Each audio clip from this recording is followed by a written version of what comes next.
চলো একসাথে চাকরির পরীক্ষা দিতে যাওয়া যাক। এদিকে কিন্তু আমি সুন্দর করে মেকআপটা করে নিয়েছি। যেহেতু আমি সকাল সকাল যাব তাই কিন্তু একটা কমফোর্টেবল ড্রেস পরে নিয়েছি।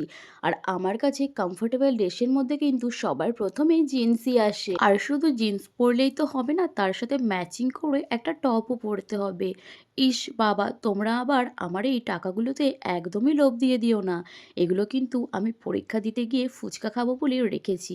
দেখো বাইরে তো এখন প্রচণ্ড রোদ পড়ে, তাই কিন্তু আমি এই কোটটাও পরে নেব, যাতে আমার এই হাতগুলো একদমই কালো না হয়ে যায়। আর এই কোটটা কিন্তু এসপ্ল্যানেড থেকে মাত্র 150 টাকায় কিনেছি। আমি বুঝতেই পারিনি যে আমার এই টপটার সাথে এটা এতটা ম্যাচিং হয়ে যাবে।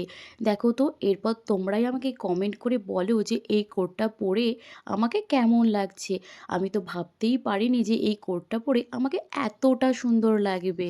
এরপর জানি তোমরা অনেকেই কমেন্ট করবে যে এত সেজেগুজে কে পরীক্ষা দিতে যায়। হ্যাঁ গো হ্যাঁ, আমি কিন্তু এত সেজেগুজেই পরীক্ষা দিতে যাই। কারণ সেজেগুজে পরীক্ষা দিতে গেলে মনটা যদি ভালো থাকে তাহলে কিন্তু পরীক্ষাটাও ভালো হবে। তোমরাও কিন্তু এই হ্যাকটা একবার হলেও ট্রাই করতে পারো। আজকে তো নিজেকে একটু আমার বেশিই ভালো লাগছে। চলো এরপর ঝটপট তোমরা কমেন্ট করে বলো তো যে আমাকে কেমন লাগছে। টাটা।